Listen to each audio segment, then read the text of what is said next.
Our next topic is landmark cases in corporate frauds in recent years. The first one is Enron fraud. What is Enron fraud? The Enron scandal is considered to be one of the most notorious with American history. An Enron scandal summary of events is considered by many historians and economists alike to have been an unofficial blueprint of a case study on white-collar crime. White-collar crime is defined as non-violent, financially based criminal activity typically undertaken with a setting in which its participants retain advanced education with regard to employment that is considered to be prestigious. The following took place in the midst of Enron scandal. Enron scandal summary, the deregulation of Enron.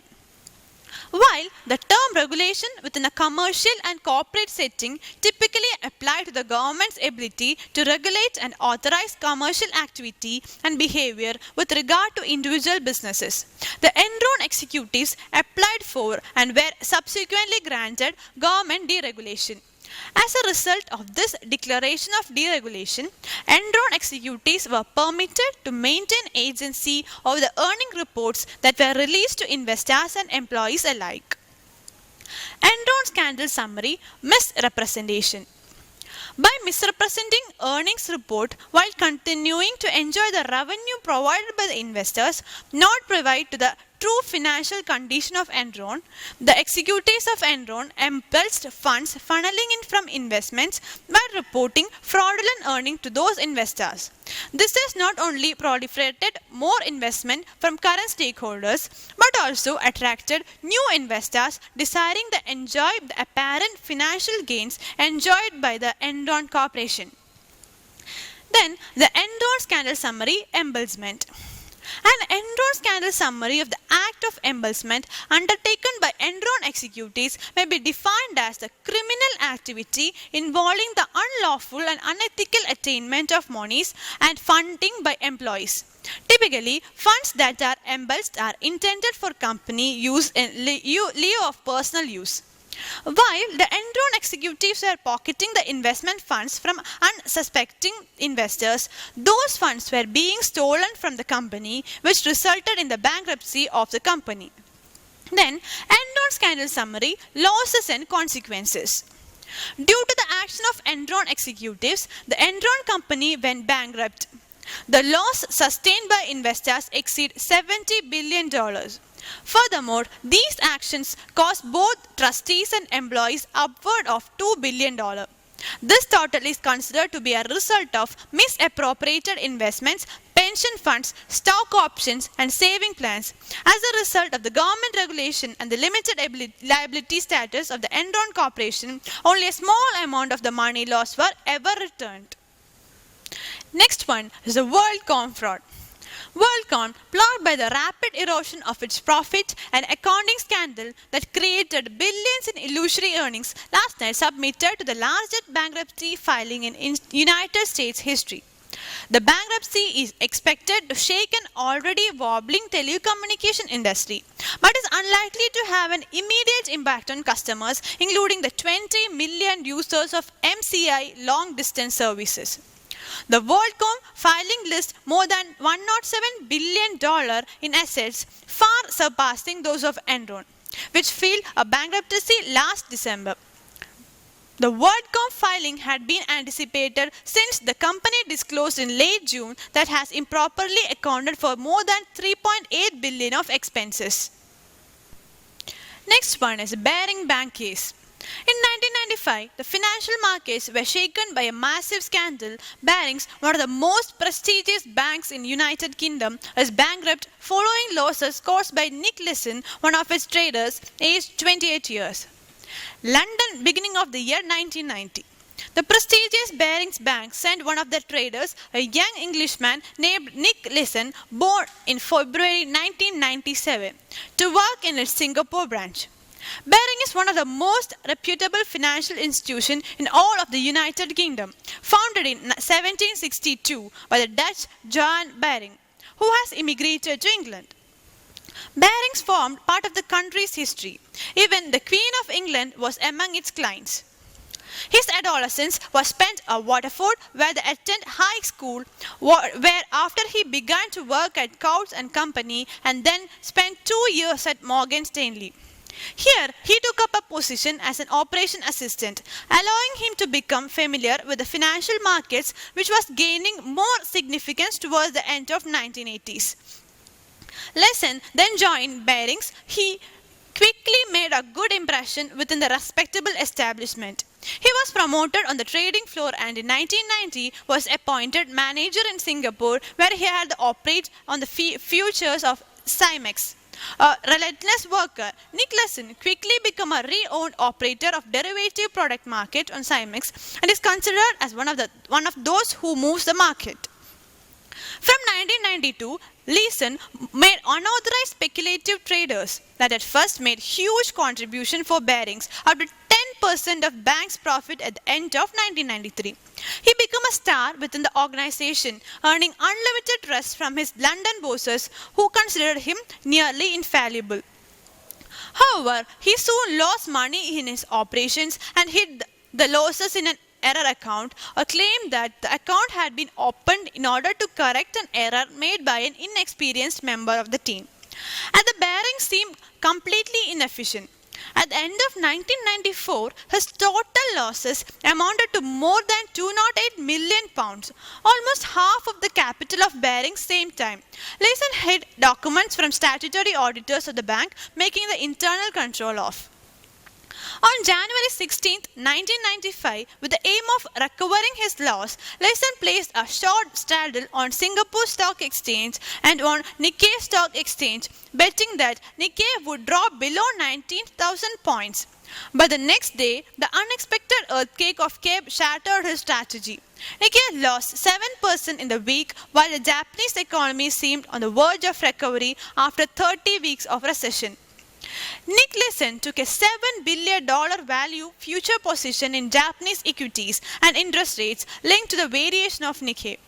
He was long on Nikkei.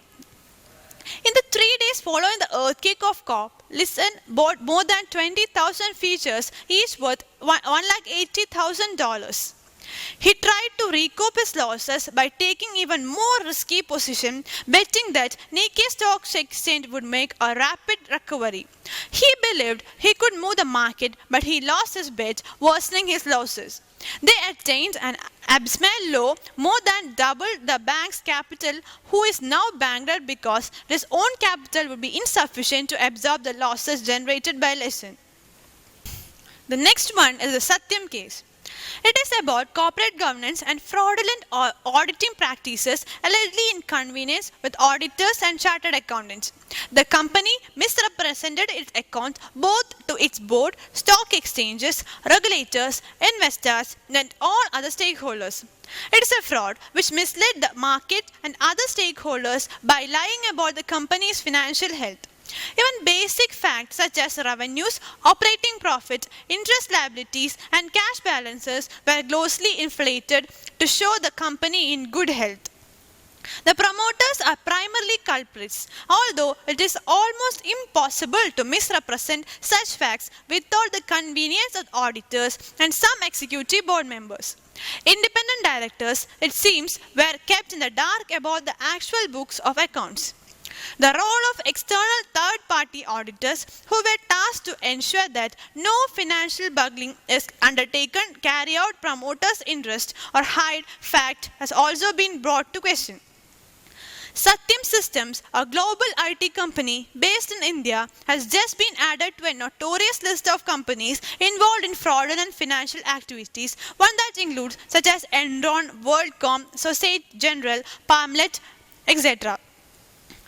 Took responsibility for board accounting improprieties that overstated the company's revenue and profit and reported a cash holding of approximately $1.4 billion that simply did not exist. Next one is the Sahara case. Sahara SEBI case is a case of issuance of optionally fully convertible debentures issued by the two companies of Sahara India Parivar, to which Securities and Exchange Board of India had claimed its jurisdiction and objected, one why Sahara has not taken permission from it. Sahara has claimed that the said bonds are hybrid product, thus does not come under the jurisdiction of SEBI.